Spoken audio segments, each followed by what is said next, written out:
Revenir à la Bible. Revenir à la cité de Dieu.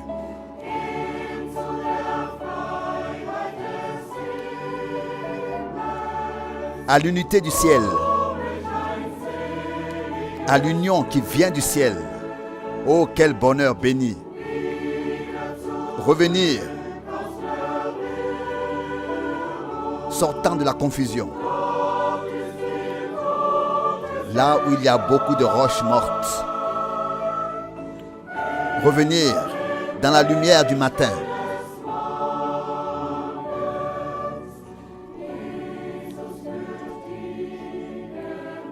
C'est à cela que Jésus conduit l'Église.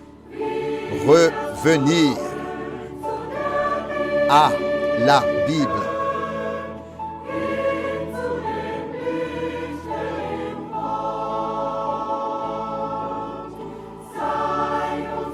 Revenir à la lumière de la parole. Que cela soit notre devise pour toujours. Saint au Seigneur pour toujours. Consacré au Seigneur pour toujours. Revenir à la Bible.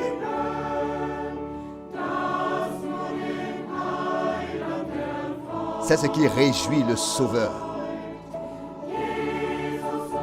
Jésus appelle maintenant les siens.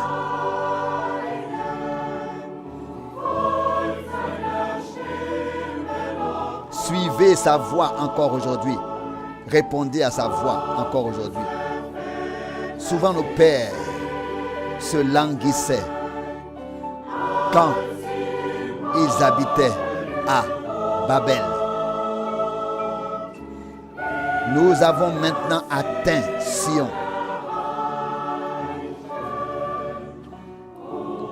Là où l'union trône, gouverne, règne. Revenir à la Bible, revenir à la lumière de la parole.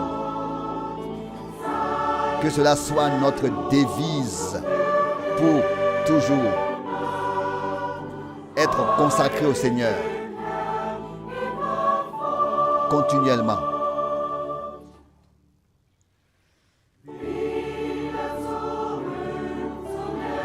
Revenir à la Bible.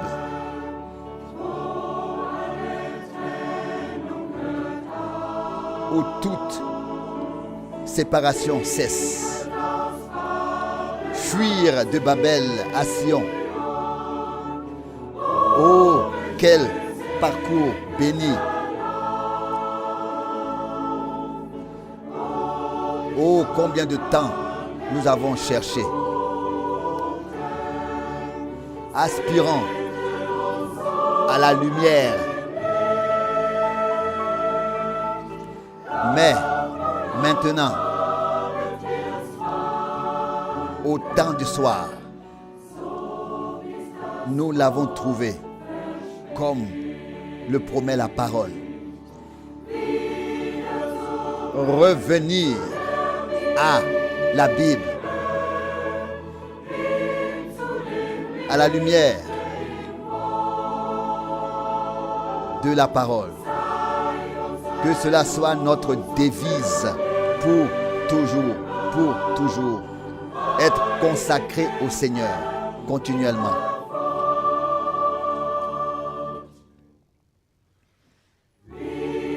Revenir à la Bible.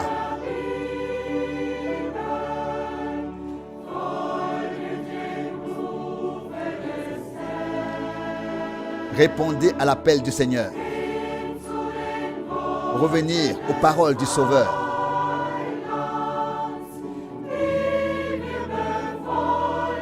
Auxquelles nous obéissons si volontiers. Ne plus jamais s'éloigner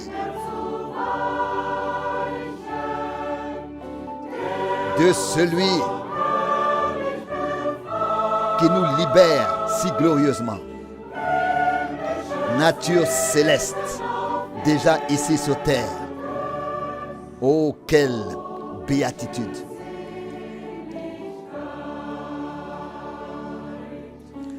revenir à la Bible,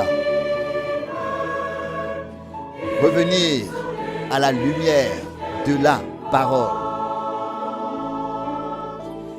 Que cela soit notre devise pour toujours. Être consacré au Seigneur continuellement.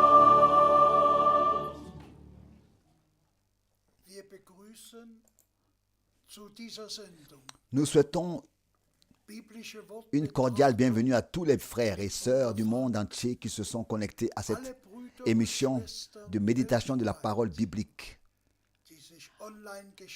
avec frère Franck. Nous sommes reconnaissants à Dieu pour le dernier message, pour la parole de vérité que nous allons entendre. Avant que frère Franck ne s'adresse à nous, je voudrais lire une parole d'introduction de la première épître de Pierre, 1 Pierre, des versets 3 à 5. Gelobt sei der Gott und Vater unseres Herrn Jesus Christus. Loué soit le Dieu et Père de notre Seigneur Jésus-Christ, qui selon sa grande miséricorde nous a fait naître de nouveau à une espérance vivante par la résurrection de Jésus-Christ d'entre les morts,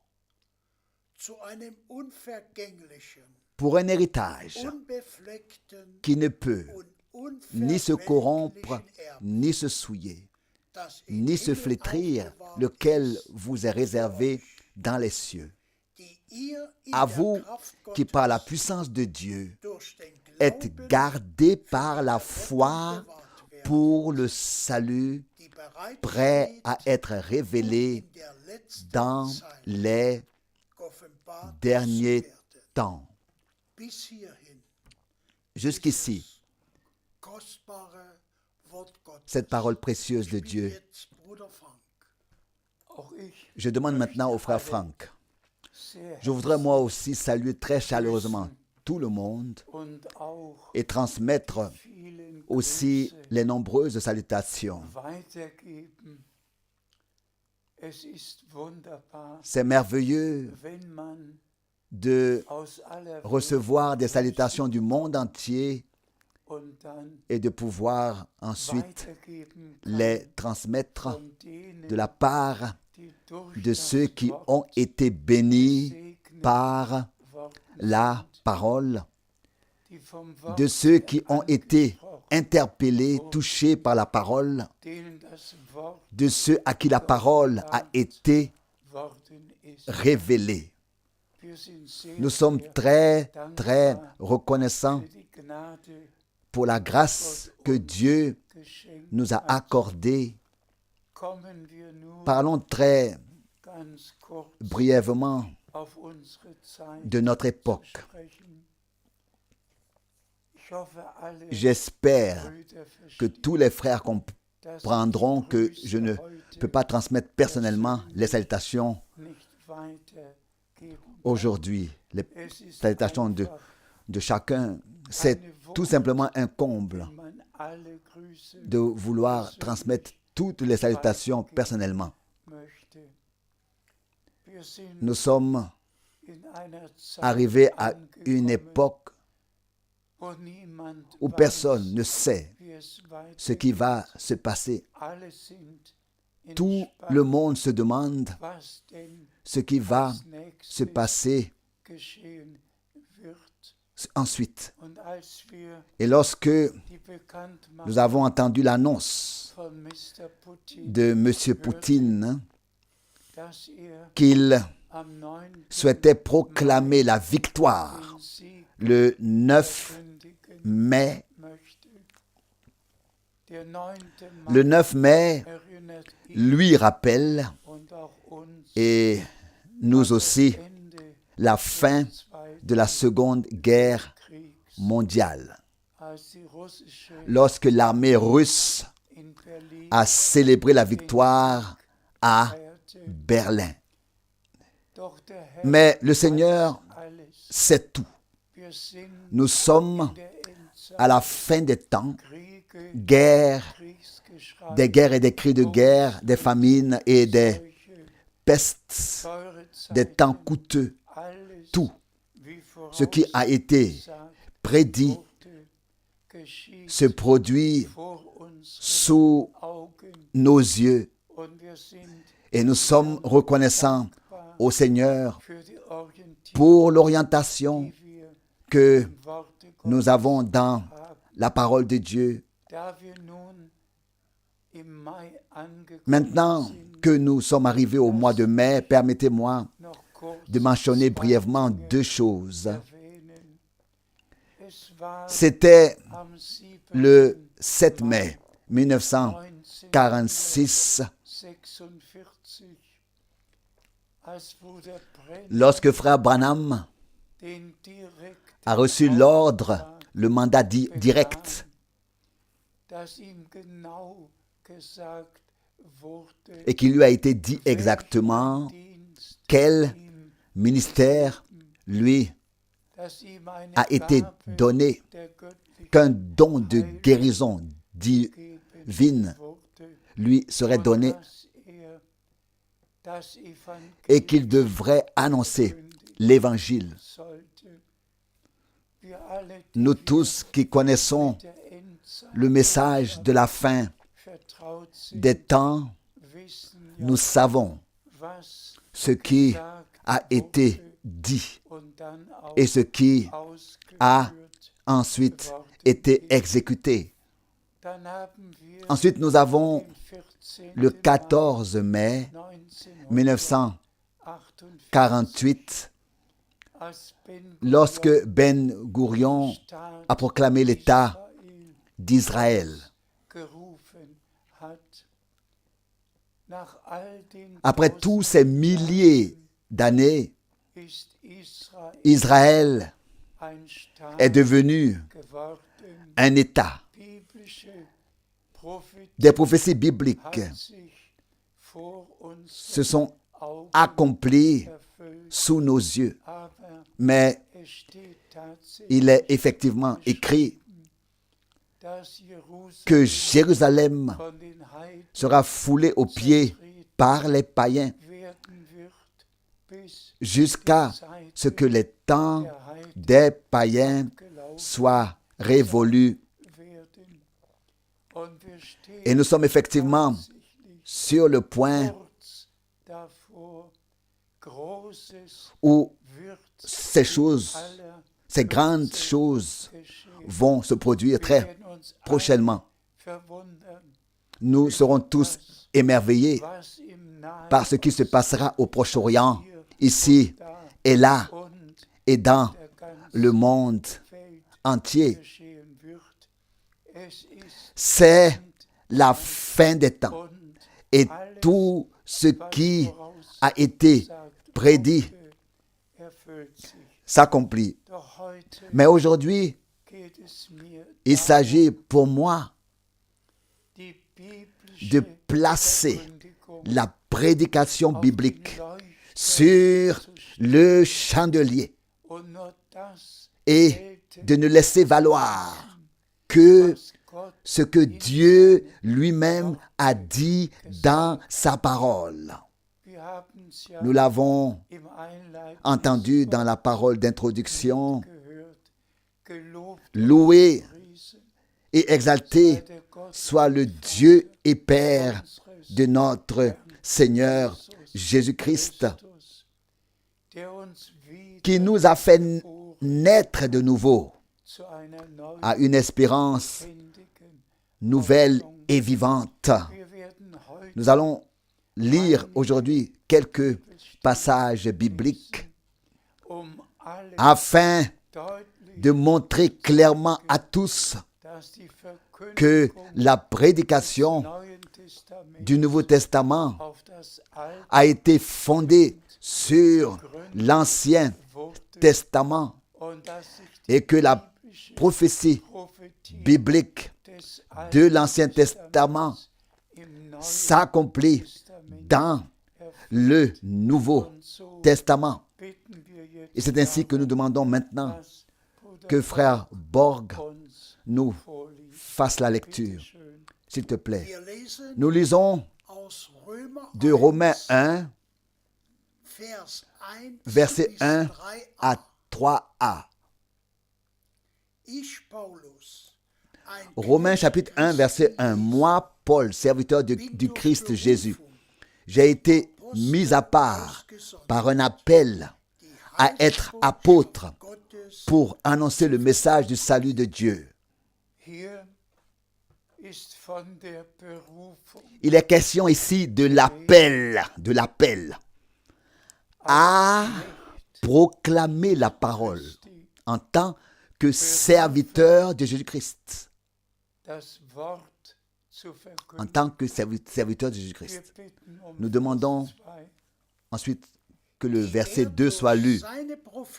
Qui avait été promis, Romains 1, verset 2 maintenant, qui avait été promis auparavant de la part de Dieu par ses prophètes dans les Saintes Écritures. Cela ici est la chose la plus importante qui a été dite. Proclamer le message du salut de Dieu que lui, le Dieu vivant, a annoncé d'avance par ses prophètes dans l'Ancien Testament. Dans l'Ancien Testament. C'est la tâche d'un vrai serviteur de Dieu. Et nous allons voir. Et je demande à frère Borg de relire les 2 premiers versets et ensuite directement aussi le verset 3. S'il te plaît. Moi, Paul,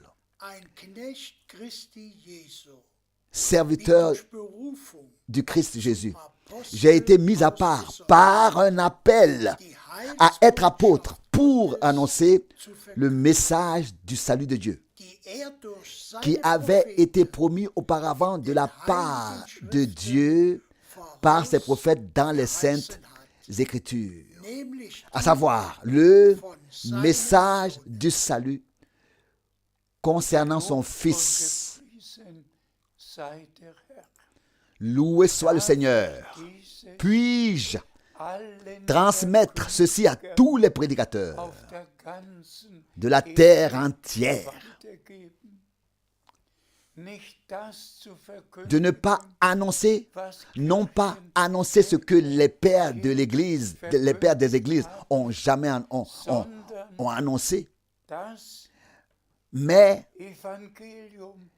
l'évangile, annoncer l'évangile, le message divin du salut, dans lequel Jésus-Christ, en tant que Fils de Dieu, est la chose principale que nous annonçons, car Dieu était en Christ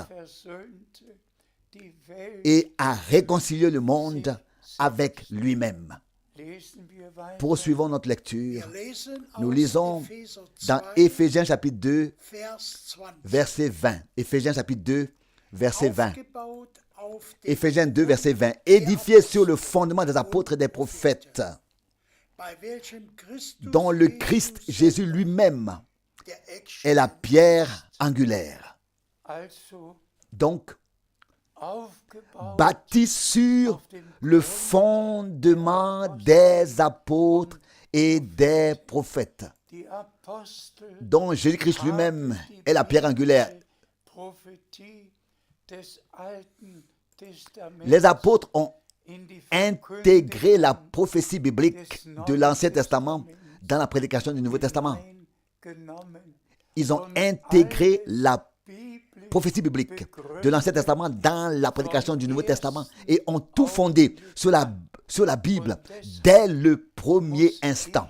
Et c'est pourquoi je dois souligner devant Dieu qu'il n'y a qu'un seul message divin de salut, qu'un seul évangile éternellement valable, fondé et annoncé comme nous venons de le lire,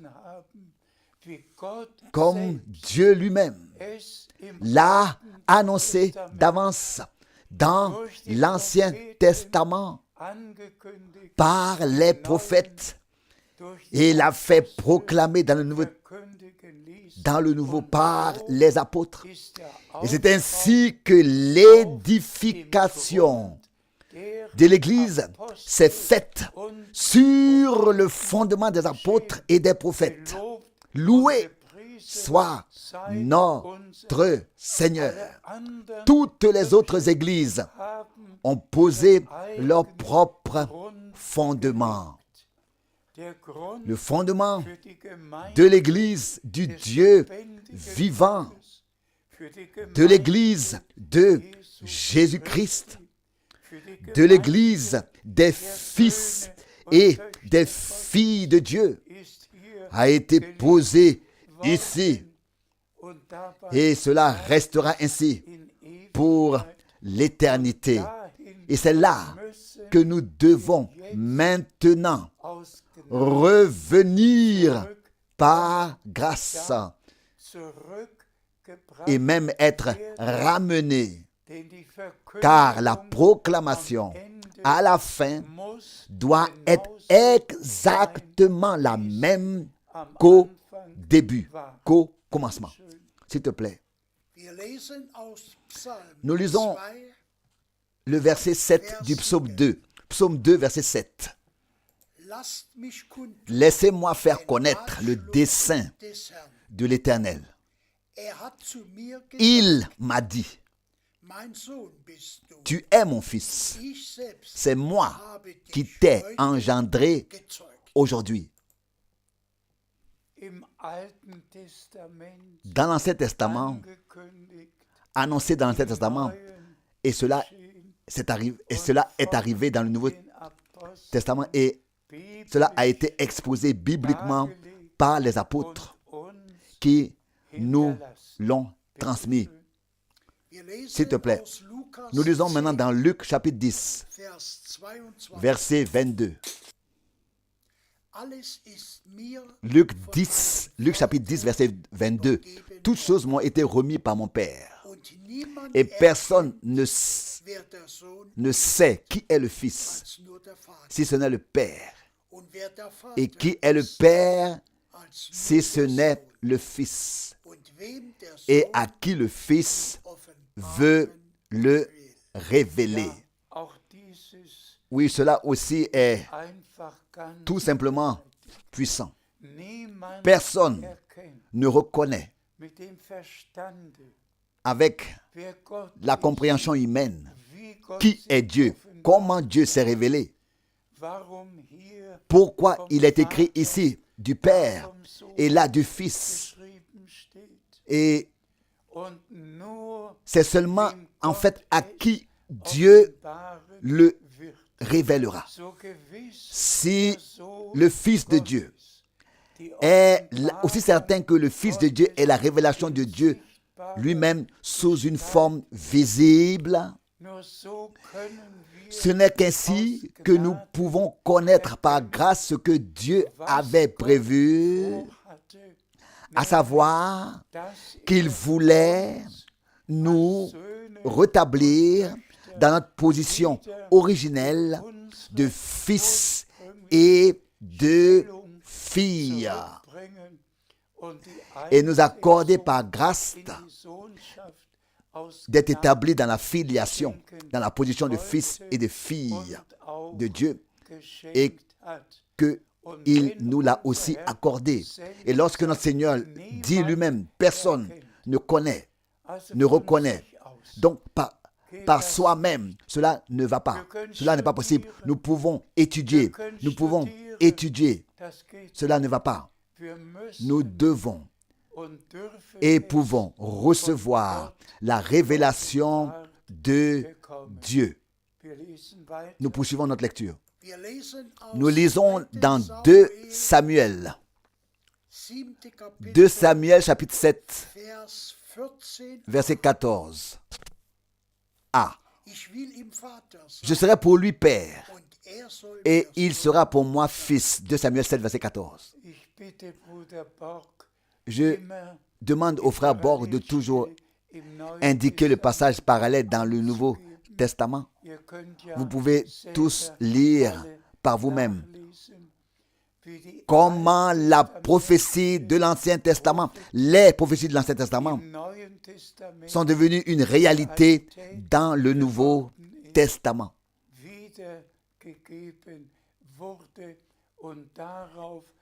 Et c'est ce qui compte. Comment est-ce que les promesses se sont réalisées dans le Nouveau Testament et comment est-ce que cela a été proclamé. La promesse dans l'Ancien Testament et son accomplissement dans le Nouveau Testament. Nous poursuivons notre lecture. Nous lisons dans le prophète Ésaïe, le 7e chapitre, verset 14. Ésaïe 7, verset 14. Ésaïe 7, verset 14. C'est pourquoi le Tout-Puissant lui-même vous donnera un signe. Voici que la Vierge deviendra de bonne espérance et enfantera un fils à qui elle donnera le nom d'Emmanuel, c'est-à-dire Dieu avec nous. Le verset parallèle, c'est Matthieu 1, verset 23. Donc, dans l'Ancien Testament, la promesse, une vierge deviendra de bonne espérance et enfantera un fils. Et puis, l'accomplissement dans le Nouveau Testament. L'ange Gabriel est venu à Marie et lui a dit, « Tu as trouvé grâce devant Dieu. L'Esprit Saint viendra sur toi. La puissance du Très-Haut te couvrira de son ombre et ce qui naîtra de toi. Et celui qui naîtra de toi sera appelé fils de Dieu. » S'il te plaît, nous lisons maintenant dans le prophète Ésaïe, le chapitre 9, le verset 5. Car l'enfant nous sera né, le fils nous sera donné, sur l'épaule duquel reposera la domination, et son nom sera Merveilleux Conseiller, Dieu vainqueur, Père éternel, Prince de la paix. Pour cela aussi, nous ne pouvons que rendre grâce et remercier. Les passages parallèles se trouvent tous dans le Nouveau Testament. Et nous sommes tout simplement reconnaissants à Dieu de nous avoir ramenés à la parole, de n'admettre et accepter rien d'autre que ce que Dieu lui-même a promis dans sa parole.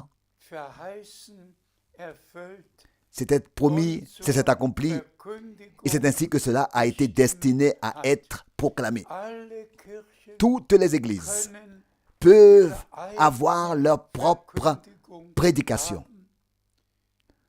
Nous savons tous que l'Église romaine a 245 dogmes. Et si nous regardons dans toutes les autres églises, combien de paragraphes se trouvent dans leur confession de foi?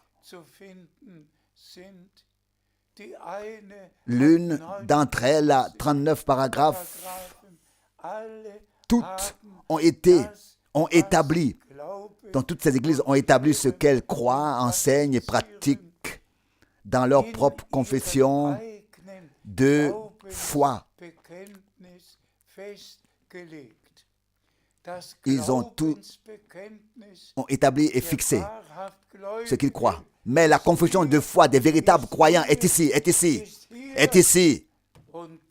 Et aucune autre ne doit être valable.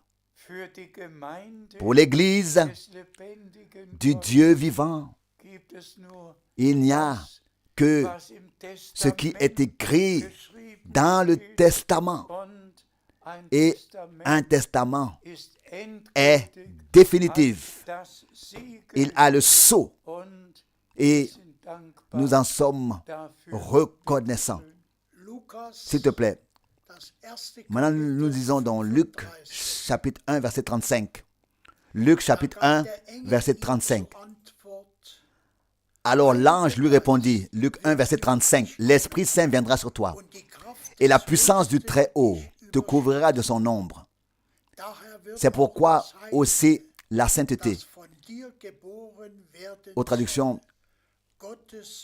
le saint enfant qui doit naître sera appelé fils de Dieu. Oh, comme c'est merveilleux! Qu'avons-nous entendu dans la parole d'introduction? Né de nouveau pour une espérance vivante en vertu de la résurrection, par la puissance de la résurrection de Jésus-Christ, notre Seigneur. De même que la naissance du Fils de Dieu n'a été possible que parce que la semence divine a été déposée en Marie. Et qu'ensuite, la naissance a pu avoir lieu. D'abord, l'engendrement par l'Esprit, la procréation par l'Esprit, puis la naissance de celui qui a été engendré. Il en va exactement de même pour nous. Nous sommes nés de nouveau par la puissance de Dieu et avons reçu la nouvelle vie éternelle par Dieu, par grâce. Mais comment cela s'est-il passé? De même que le Saint-Esprit est venu sur Marie, de même le Saint-Esprit doit être et est venu sur l'Église du Nouveau Testament à la Pentecôte et a déposé en nous la nouvelle vie divine. Et c'est ainsi que d'enfants d'hommes, des enfants de Dieu ont apparu. Tout est harmonieusement lié. S'il te plaît, nous lisons le psaume 22, le verset 10. Psaume 22, verset 10. Oui, c'est toi qui m'as mis dans le sein de ma mère, qui m'as mis en sécurité sur le sein de ma mère. Aussi une promesse précieuse, c'est toi, ô Dieu, qui m'as mis dans le sein de ma mère. Poursuivons notre lecture. Luc 2, verset 11. Car aujourd'hui dans la ville de David, il vous est né un sauveur qui est le Christ le Seigneur. La première chose qui s'accomplit est « Tu es mon fils. Aujourd'hui, je t'ai engendré. » Et nous sommes tout simplement reconnaissants. Et permettez-moi de le souligner avec force. Dans tout l'Ancien Testament et pour l'éternité, il n'a jamais été question d'un fils. Isaïe n'a parlé à aucun fils de Dieu. Aucun prophète n'a parlé d'une Trinité. Personne n'a dit voici le Père et voici le Fils. Dans tout l'Ancien Testament, c'était Dieu le Seigneur, l'Éternel Dieu, Elohim Yahvé. Et celui que nous connaissons de l'Ancien Testament comme Elohim, comme Dieu, est dans le Nouveau Testament le Père. Celui que nous connaissons de l'Ancien Testament comme Yahvé, comme Seigneur, est dans le Nouveau Testament le Seigneur, le Fils.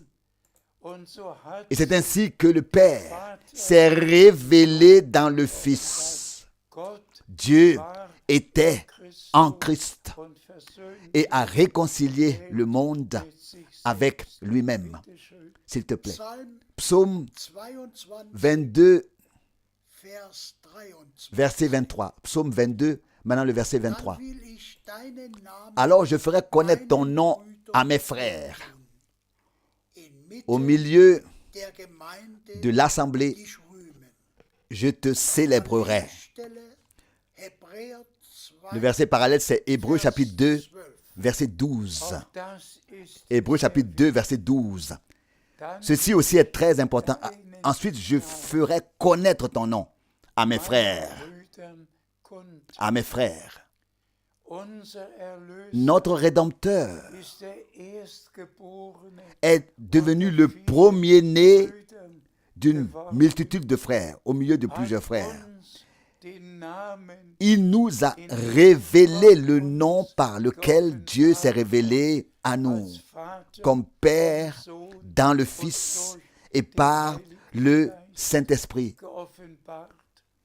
Le nom qui est au-dessus de tous les noms.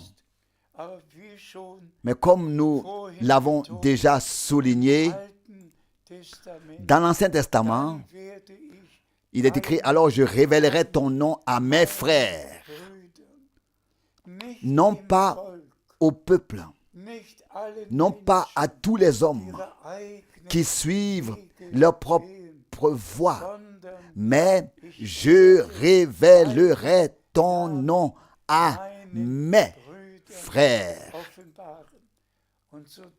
C'est ainsi que nous remercions notre Seigneur et Rédempteur de l'avoir vraiment fait, de nous avoir révélé le nom d'alliance du Nouveau Testament,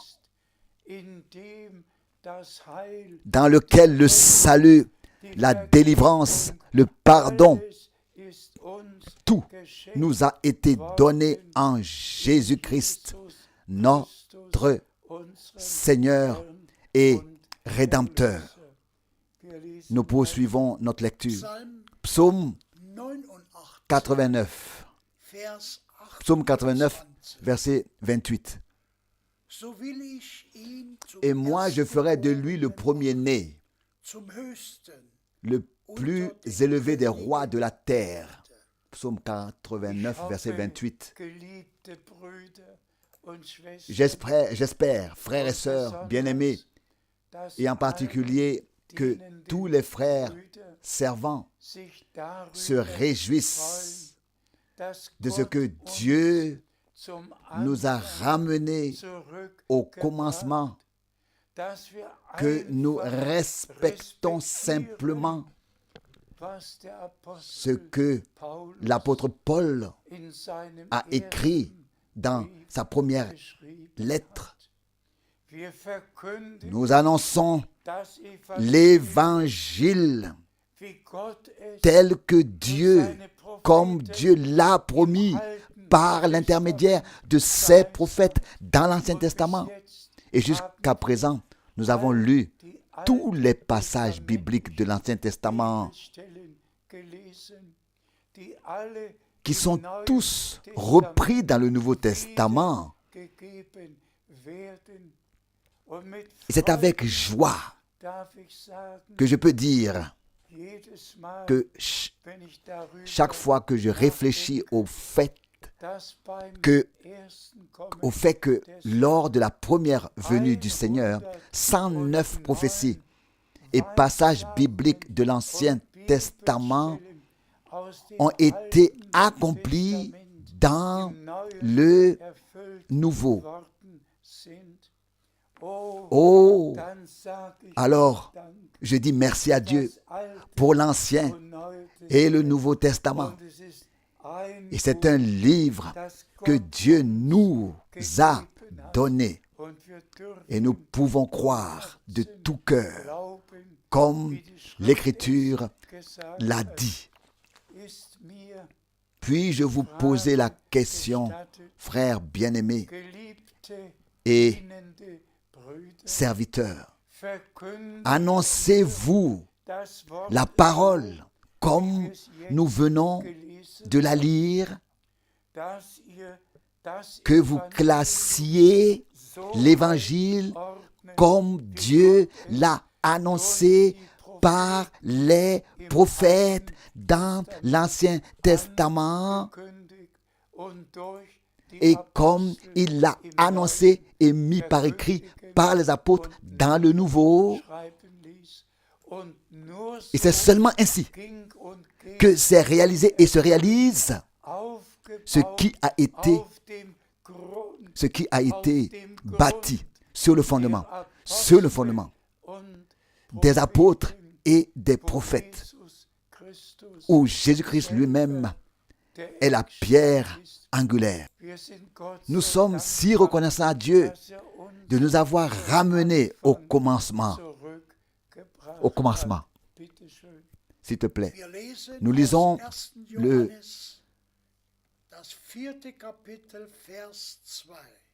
donc 1 Jean, chapitre 4, verset 2. À ceci, vous pouvez reconnaître l'Esprit de Dieu.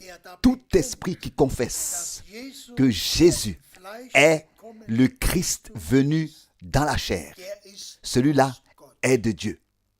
1 Jean 4, verset 2. Loué soit notre Seigneur. Qu'en est-il de tous ceux qui ont inscrit dans leur confession de foi, dans leur credo, qu'il y a une Trinité, qu'il y a 3 personnes éternelles, le Père est éternel, le Fils est éternel, le Saint-Esprit est éternel. Que disent ces personnes de ce passage biblique qui témoigne que le Fils n'est pas né de toute éternité, qu'il n'est pas né dans l'Ancien Testament, mais dans le Nouveau Testament. Dans le Nouveau Testament, qu'il est venu dans la chair. Tout esprit qui le confesse ainsi, comme l'a écrit l'apôtre Jean, est de Dieu. Celui qui le confesse autrement, qui confesse un autre Jésus, qui prêche un autre Jésus, celui-là n'est pas de Dieu. Au contraire, c'est contre Dieu. Et le mot allemand anti signifie contre. Tout ce qui n'est pas en accord avec Dieu et la parole de Dieu est anti, contre Dieu, contre la parole de Dieu, contre Jésus-Christ, notre Seigneur. D'où le sérieux avertissement adressé à tous. Venez vous humilier sous la puissante main de Dieu. Que seule la parole de Dieu soit valable. Sortez de tout égarement, de toute confusion. Croyez en Dieu, croyez Dieu seul et non en un seul homme. Nous poursuivons notre Wir lesen lecture. Nous aus lisons Galater 1, Vers Galates 1, chapitre 8. Galates 1, pardon, verset 8. Pas chapitre. Aber auch Galates wenn chapitre wir 1, verset selbst 8. oder Galates 1, ein verset 8. Engel Mais même aus si dem nous-mêmes Himmel ou un euch ange du ciel nous vous annoncions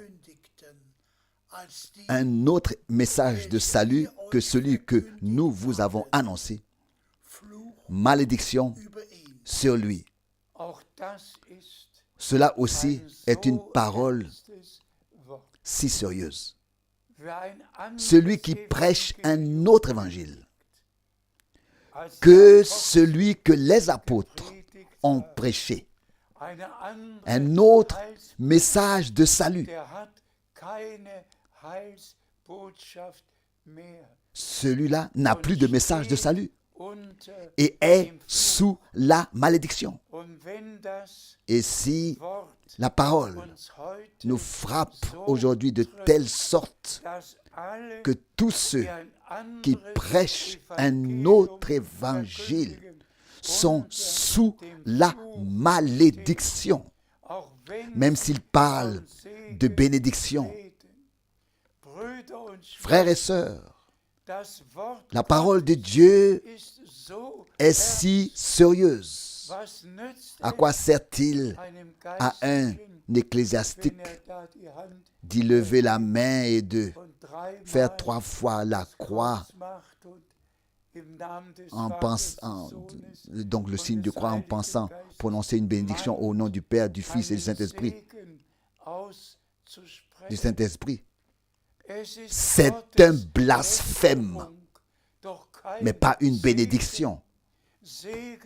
Il n'y a de bénédiction que là où tout ce qui arrive doit être fait au nom de Jésus-Christ, notre Seigneur. Car il est écrit que ce soit en œuvre ou en parole, faites tout au nom du Seigneur Jésus-Christ.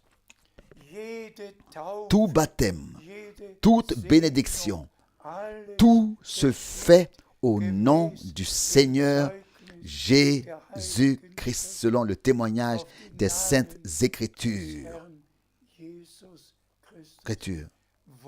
Où serez-vous, vous qui avez enseigné la Trinité, qui avez maintenu les gens dans l'erreur toute votre vie, toute leur vie? N'avez-vous jamais lu ce qui est écrit dans Hébreux 9, verset 27? Il est fixé à l'homme de mourir une fois et ensuite le jugement. Les prédicateurs du faux évangile, des fausses doctrines et enseignements porteront la responsabilité des âmes sincères de toutes les églises et communautés de foi qui cherchent Dieu, qui veulent faire l'expérience avec Dieu, qui veulent expérimenter Dieu, mais qui sont maintenus dans l'erreur. Que Dieu accorde la grâce, que la libération, la véritable rédemption par le sang de l'agneau soit manifestée, que l'Esprit de Dieu puisse venir sur les hommes et que la nouvelle vie divine puisse agir en nous et que nous puissions naître de nouveau de la semence de la parole de Dieu.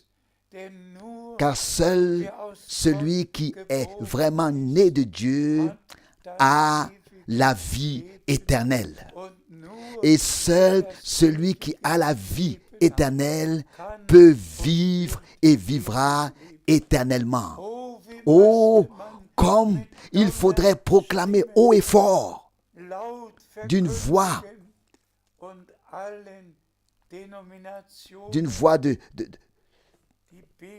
à haute voix, la véritable la vérité biblique à toutes les dénominations et la mettre dans leur cœur en leur disant à haute voix, revenez à Dieu et à la prédication originelle. S'il te plaît, nous lisons dans la deuxième épître de Jean, 2 Jean, chapitre 1, verset 7. 2 Jean, chapitre 1, verset 7, pardon. Car plusieurs faux docteurs sont sortis dans le monde qui ne confessent pas Jésus-Christ comme étant celui qui vient dans la chair. C'est en cela que se manifeste le faux docteur et l'antichrist. Ici aussi, nous avons une parole très sérieuse. Tous ceux qui disent que le Christ est déjà venu et qui propagent des différentes doctrines et enseignements, les Saintes Écritures le disent clairement, disent que le même Jésus qui a été enlevé du milieu de nous dans la gloire reviendra de la même manière. Et nous attendons le retour de Jésus-Christ. Et quand il reviendra avec la trompette de Dieu, avec la voix de l'archange.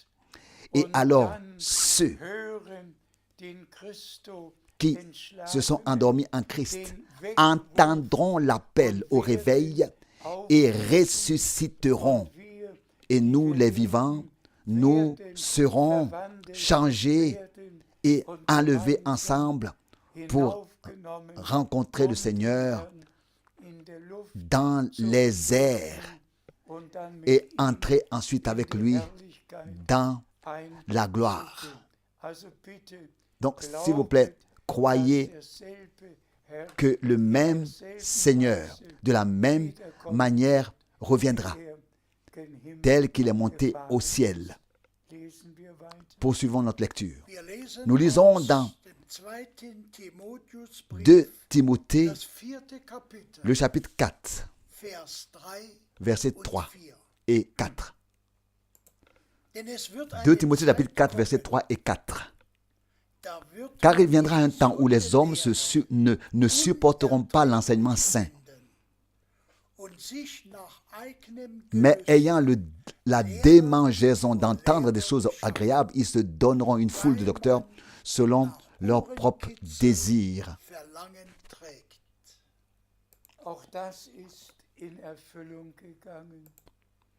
Cela aussi s'est réalisé, le temps est venu. Et il était déjà venu à l'époque déjà des apôtres où de fausses doctrines étaient présentées et où Paul devait sans cesse remettre l'enseignement biblique sur le chandelier. Et en particulier dans 2 Timothée, le chapitre 4, l'avertissement direct à Timothée de proclamer la parole, proclame la parole, prêche la parole, que ce soit en temps convenable ou pas, prêche la parole. Car il viendra un temps où l'on trouvera l'enseignement biblique insupportable. Insupportable. Cette parole a pour moi, comme cela a souvent été attesté et témoigné de ma bouche, elle a une signification toute particulière. Je peux imaginer combien il vous est difficile de croire qu'à notre époque, le Seigneur a parlé à Frère Franck d'une voix audible, avec des paroles absolument claires en allemand. En allemand. lorsqu'il m'a adressé ces mots et lorsqu'il m'a dit aussi ces paroles, mon serviteur, lis 2 Timothée 4 et je te parlerai. Et il m'a parlé spécialement par cette parole. Et je n'ai qu'une chose à faire, c'est de proclamer la parole.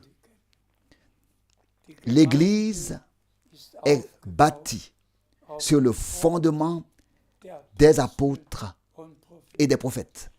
Sur quel fondement sont bâties toutes les églises, toutes les dénominations, toutes les confessions.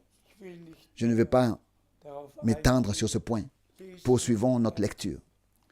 Nous lisons dans les Actes des Apôtres, au chapitre 3, verset 21. Acte 3, verset 21. Lui, cependant, que le ciel doit recevoir jusqu'au temps de la restauration de tout ce que Dieu a déclaré par la bouche de ses saints prophètes depuis les temps anciens. Amen. Ça, c'est la parole la plus importante qui a été lue aujourd'hui. Toute parole de Dieu est importante. Mais précisément la promesse que nous venons d'entendre, notre Seigneur attend dans le ciel. Le ciel doit l'accueillir. Jusqu'à quand? Jusqu'à quand? Frères et sœurs, jusqu'à quand le ciel doit-il l'accueillir? Jusqu'au temps où tout aura été rétabli, comme Dieu l'a promis et annoncé par la bouche des prophètes. Par la bouche des prophètes. Donc, avant que le retour de Jésus-Christ puisse avoir lieu, il faut que cette promesse s'accomplisse, que tout, tel qu'il a été au commencement, classé par les apôtres, expérimenté par eux, soit de nouveau classé et expérimenté maintenant, à savoir tel que Dieu l'a révélé à ses saints prophètes. Et les apôtres ont annoncé ce que Dieu a promis et annoncé par les prophètes. Et comme dernière promesse, avant le retour de Jésus-Christ, il nous est dit que le temps viendra où le Seigneur rétablira toutes choses dans leur état initial, comme il l'a annoncé lui-même par la bouche des prophètes, puis par la bouche des apôtres. C'est la raison pour laquelle Dieu a appelé, a envoyé Frère Branham à notre époque, qu'il nous a effectivement ramenés à la parole originelle, à la vérité, à l'Ancien et au Nouveau Testament. Frères et sœurs, de même que les uns se réfèrent à Martin Luther, les autres à Augustin, les autres à Athanase, les autres à tous les fondateurs des différentes églises, à William Booth, ah oui, quel que soit leur nom, Booth, toutes les communautés, William Booth, toutes les communautés, ecclésiales se réclament d'un personnage principal qui a été déterminant pour leur foi. Nous nous référons au prophète promis pour cette époque, aussi certainement que Dieu a dit dans les derniers versets de l'Ancien Testament, dans le prophète Malachi, je vous enverrai Élie, le prophète, avant l'arrivée du grand jour et terrible, grand jour terrible et redoutable du Seigneur. Ainsi, aussi certain que notre Seigneur, après le ministère de Jean-Baptiste, a encore mentionné cette promesse dans Matthieu 17, versets 10 et 11.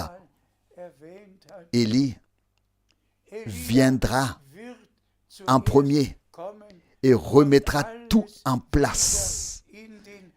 Et remettra tout en place. Élie viendra en premier. Premièrement, et remettra tout en place. Dois-je frapper la table avec le marteau? Dois-je frapper du poing sur le pupitre? Dois-je crier avec insistance à tous les frères, serviteurs et à tout le peuple de Dieu? À tout le peuple de Dieu. L'Écriture est accomplie sous nos yeux. Jésus attend dans le ciel que tout soit remis en place, rétabli dans l'état primitif, comme il l'a promis, comme Dieu l'a promis par les prophètes. Notre Seigneur dit, Élie va venir. Que fit Élie? Il prit les 12 pierres, convoqua le peuple, et Dieu répondit. Et les cœurs des hommes furent retirés de la dispersion.